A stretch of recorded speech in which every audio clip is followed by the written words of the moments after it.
Olá!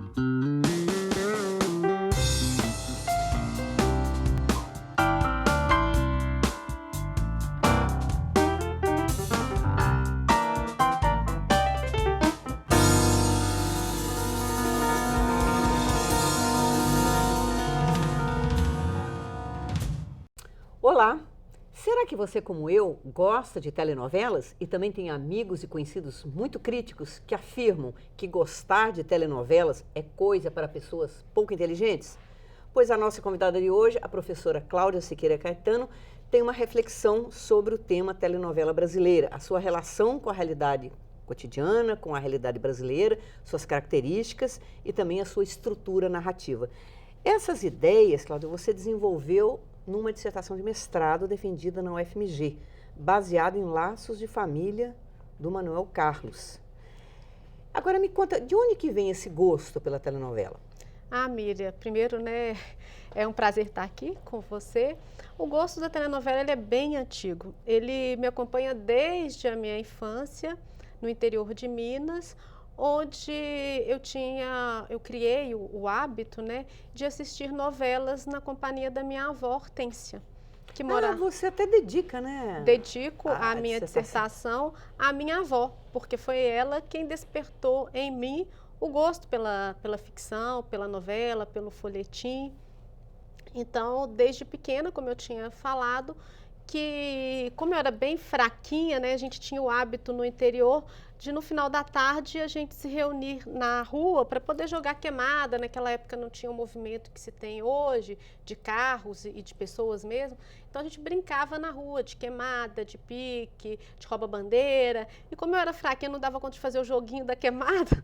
Aí era difícil, né? Ninguém me queria no time deles, né? Aí na hora da queimada eu me retirava e ia ver a novela com a minha avó, ia assistir novela com a minha avó. Devia ser daí gostoso, veio o né? hábito. Era uma delícia, né? Sempre foi uma delícia. Porque eu me lembro também nos anos 60, quando eu via novela e Jovem Guarda, um momento de ver televisão em família, eu me recordo com muito carinho, porque a gente também conversava sobre as coisas que estavam acontecendo ali.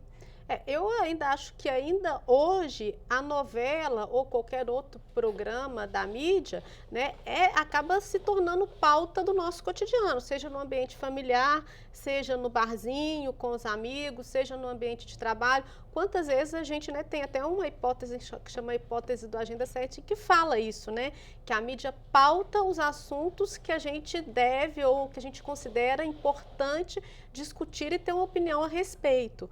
Então, eu acho que ainda hoje a mídia tem esse papel fundamental de pautar os assuntos que a gente fala sobre eles no nosso dia a dia. Não como algumas pessoas pensam, que a mídia paute como a gente deve pensar. Não como, mas o que a gente deve pensar, o que a gente deve falar, né? Nem é o que a gente deve pensar, sobre o que a gente deve falar. Agora, a forma como cada um vai fazer a análise desse o que a gente deve falar, por exemplo, né? Está na ordem do dia aí a questão do impeachment. Da presidente, né? Então as pessoas estão comentando isso, faz parte dos nossos debates. Agora, alguns são favoráveis, outros são contra e têm suas opiniões para ser favoráveis ou contra. Então a mídia não diz pense a favor ou pense contra, mas discuta esse tema. Agora, a diferença de antigamente, que eu me recordo, é porque havia uma televisão em cada casa e olhe lá, às vezes, né? Aquela televisão preto e branco, às vezes com chumaço lá de bombril na ponta para dar, né, visibilidade, né? Era muito interessante. E hoje cada um vê a novela no seu canto, né? Porque hoje, né, a recepção ela é diferenciada e eu acho que isso tem a ver com o contexto contemporâneo. O Lipovetsky fala, né, da sociedade, fala que a gente não vive mais a sociedade do consumo, mas é a sociedade, né, do pós-consumo, né, hiperconsumidora. Porque ele fala que a sociedade do consumo se caracteriza pela aquisição de bens que é compartilhado dentro de um uso familiar, dentro de um grupo. Então, por exemplo, tinha o telefone da família, o carro da família, a televisão da família. Esses bens eram compartilhados por um grupo. Exatamente. Hoje não, hoje o consumo ele é individualizado. Por isso, a sociedade do hiperconsumo. Então, cada um tem seu aparelho de televisão no seu quarto, cada um tem seu telefone móvel né, cada um tem, hoje, né, tem mais espaço nas garagens, muitas vezes, do que nos apartamentos, porque cada um na família tem seu carro, seu veículo. Então, às vezes, os apartamentos têm que ter 3 vagas de garagem para poder...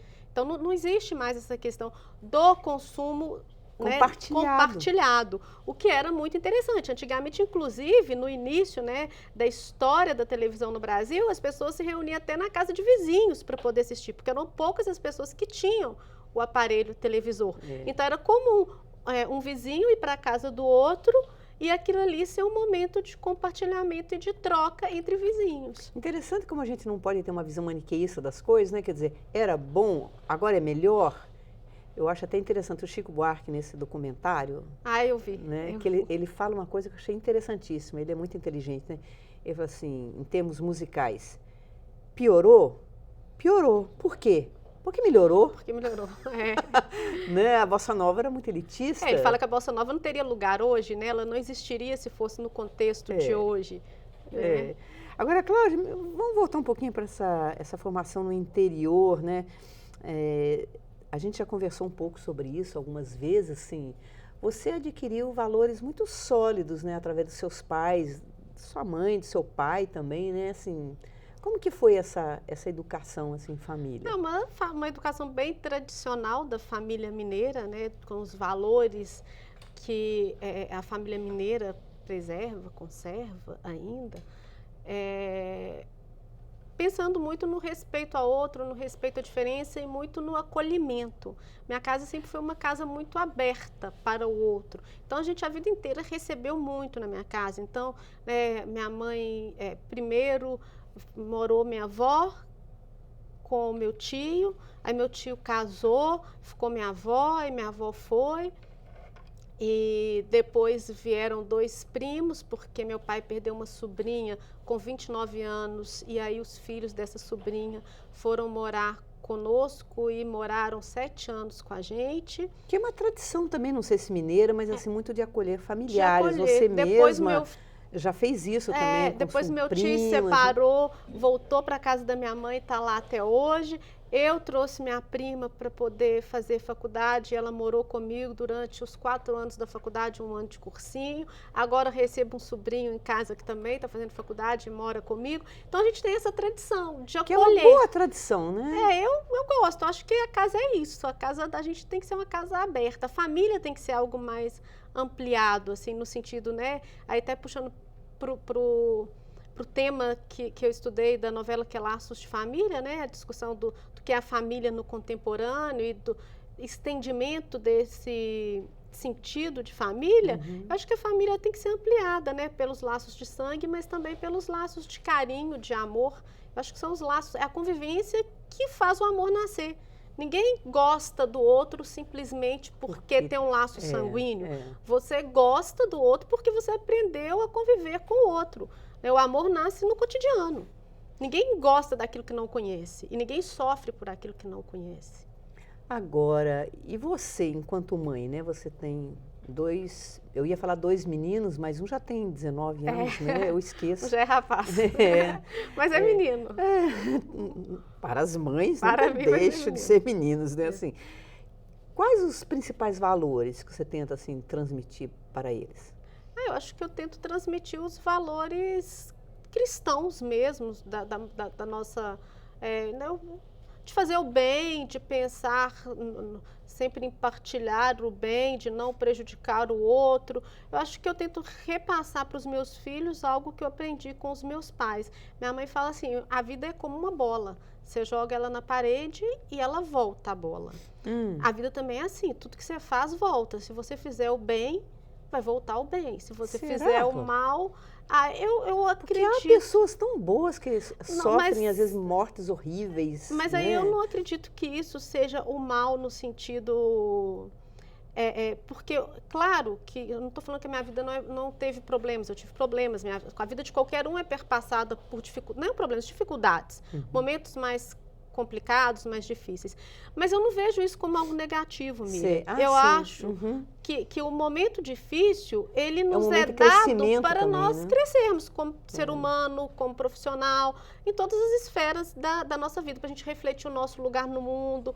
E é dessa forma que eu tento viver a minha vida. Então, quando acontece alguma coisa que parece mais difícil, eu não me pergunto, por que isso está acontecendo comigo?